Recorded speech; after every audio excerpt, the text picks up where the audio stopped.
Hello friends, it's Cindy Brumbaugh from CindyLeeBDesigns.com, independent Stampin' Up! Demonstrator. Today I'd like to show you a pretty Easter card I made using one of my favorite bundles in the New Occasions catalog, the Hold On to Hope bundle.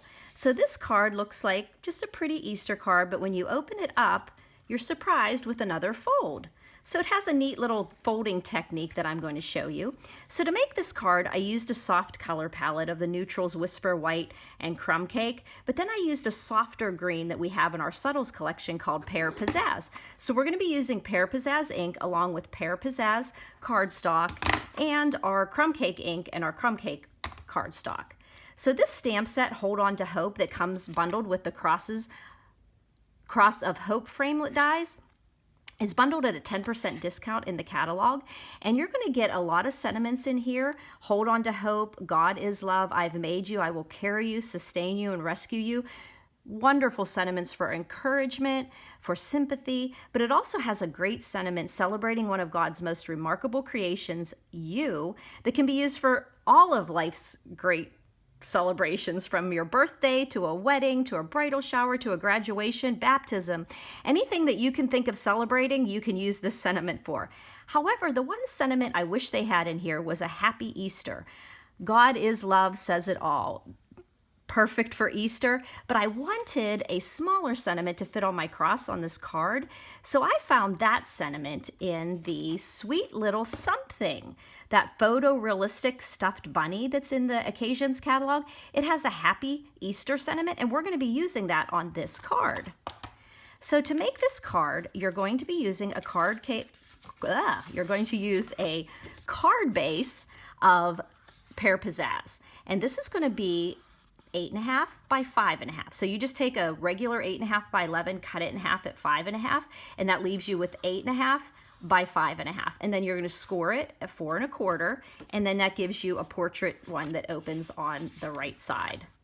So then you need to have that piece of Whisper White that's also like a card, but it opens this way. Of course, I already have that stamped so I don't mess up on camera. So this piece of Whisper White has to have 1/8 of an inch border all around it to be pleasing to the eye. So what you're going to do is cut your Whisper White so that it's 8 inches by 5.25, and then you're going to score it at 4. So 8 inches by 5.25 scored at 4. And of course, all these measurements will be on my blog, CindyLeeBDesigns.com.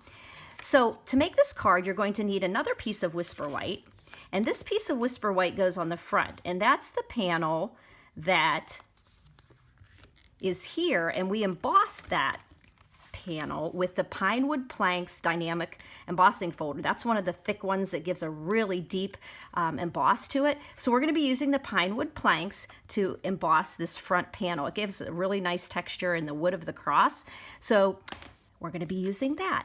So let's get started with the card. I'll show all the pieces as we go along, but let's just figure out what we're going to be doing here for the front of the card. So what I did is I took my 4 by 5.25 and I put a little piece of adhesive on here, just some temporary adhesive, and then I put it on perfectly with my 1/8 of an inch all around. And so it's adhered right here in the middle, and then I am going to run it through my Big Shot, and I'm going to cut out this oval. So this is the largest oval that you'll find in the layering oval framelits, and then I'm going just to put it right directly in the center, and I'm going to run it through my Big Shot. Now make sure that you don't have your card closed whenever you roll it through your Big Shot, because you're going to end up rolling it through both layers, and we don't want that.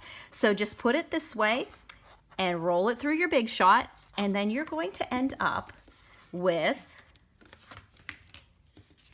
these pieces here. And of course, because you only adhered that right in the middle of the Whisper White, it just comes off. Okay, but now we've got to emboss this. So we're going to take this piece that we have cut our oval out of, and we're going to put it into the embossing folder. Now when you're embossing and you want the embossed look here, you're going to make sure that you have the Sizzix and the Stampin' Up! Words showing up, okay? And then you're going to roll it through your Big Shot, but you're not going to roll it this way. You're going to roll it this way. Always roll your embossing folders through your Big Shot with the binded edge first. It truly saves the wear and tear on your embossing folders. So put the binding in first, and then you're going to end up with this beautiful embossed piece. Okay, and then whenever you go to put this on here, we're just going to adhere that to the front of the card. So, of course, I love using my Tombow glue. So easy to glide on there. It lasts forever. And we're just going to adhere that to the front of our... Now you'll notice if you go to put it on and it's not exactly perfect, that's because you maybe have it upside down. So you'll know whenever you go to put it on if like it's over too much. Okay, so then we're going to put on this embossed pine wood planks on the front of our card. Oop, should have used my bone folder and got that closed. Okay, so now we have this front of the card. Now we want to put this into the front, into the inside of our card, and we're going to do the same thing. We're just going to put a little bit of glue in the corners so that we don't get any big ridges from glue all across the back, and then you go to write your sentiment and it just looks, in my opinion, not very cool. So we're going to adhere that in, making sure that it opens this way. And you can stamp this first if you would like, or you can do it at the end of the card, but you're going to have it adhered so that it opens from the left side. Okay. Now, the next thing we're going to do is we don't want to put this foliage on yet because we need to stamp this crumb cake cross. So we're going to take our crumb cake cross, our stamp, and we're going to ink it up with crumb cake. And then we're going to stamp it in the middle of that oval. So we have our cross there.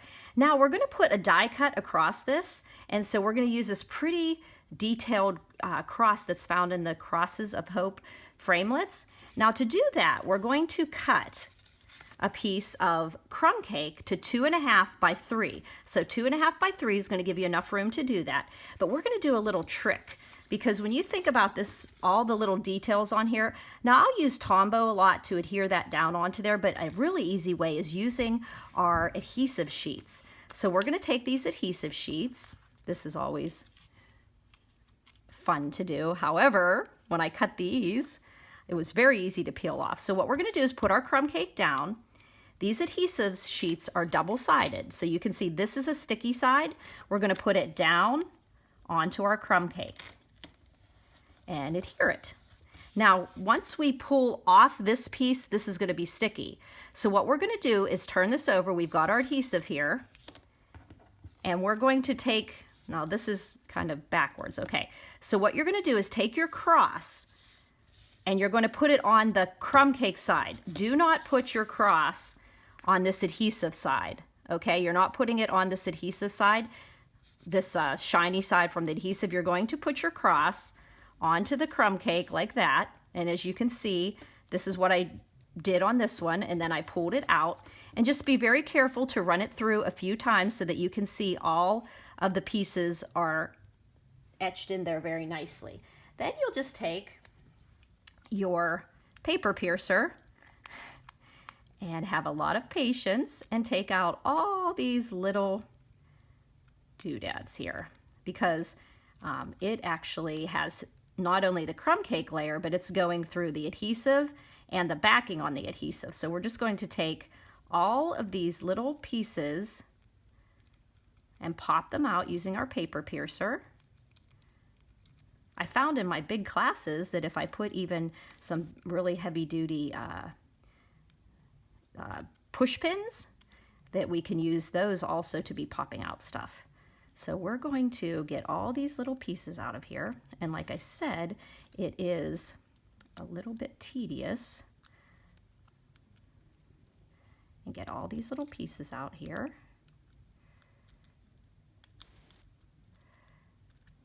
Oh, wouldn't it be nice to have some pretty music playing right now to make this not seem so tedious? Okay, so here we go. So we've got our cross, and we're getting all these little pieces out. And believe me, it is going to be totally worth it once you get all of the adhesive off. So then what we're going to do is pull this adhesive off of here. Okay? Now our cross has adhesive all over it, which means it's going to be a little difficult to get every little piece out of there. But this is what happens when you're creating a masterpiece. So there we go. So we're going to come back to the card that had that cross. And like I said, now every piece of this cross has adhesive on it because we used the adhesive sheet. You have got your cross perfectly adhered, every little piece of it. So now we have our cross in the oval, and then we're going to use some white paper, Whisper white paper, to stamp this green foliage in the Pear Pizzazz. Now I used a pretty big piece of paper. This was 4 1/4 by 2 3/4. I certainly could have used smaller, but these were already cut in my scrap box, so I just used those. So what I did is I used the framelit that is in the Cross of Hope framelit set that comes with the bundle, and I just die cut 2 of these using this handy dandy die, and I'm going to adhere them to the front of my card. I'll show you the finished one here. So what I did here to do this is I just put a little bit of Tombow glue on opposite sides of the oval, because if I would have put it all over here, I might have missed, had too much of on. And that gave me the border on the opposite sides there. And then I made a sentiment to go over my cross, and I just used a scrap of 1/2 inch. So it can be as long as you want, but it was a 1/2 inch. And then I took and used my hexagon punch, and I just made some pennant ends on my,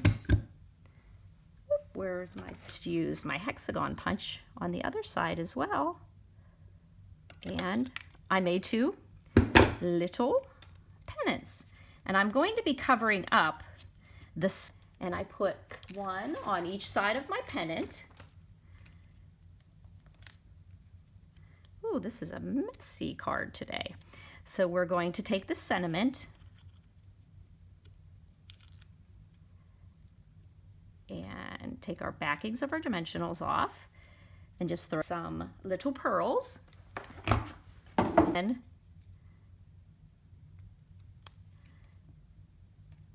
this really added to the card. Once I had it done, these little pearls just, they're small, they're subtle, but boy, do they have a big bang when you put them on here. They just finished off the card so beautifully. And so there we go. We've now got our pretty little pearls on there. So we've taken this card that could have just been a open up and then where would you write the sentiment, but now you've got this pretty oval that showcases the cross with a pretty sentiment and the foliage, and then you open it up, and this is just a plain background, but I think the cross just there is a perfect statement there. And then we open it up, and you can just take some Pear Pizzazz and stamp these same images that we put on the top here. So I wonder what's your opinion. Should we have 2 on here or just 1? I kind of did 2 because I think it mimicked the outside of the card. So let me know what you think. So this fun card with a neat fold on this side made for Easter using the Hold On to Hope bundle is something you can make. If you have any questions, you can always contact me via email, cindyleeb@gmail.com. You can call me or text me at 724-323-2296. All the measurements that I used for this card will be on my blog, cindyleebdesigns.com. Thanks for buzzing by, friends.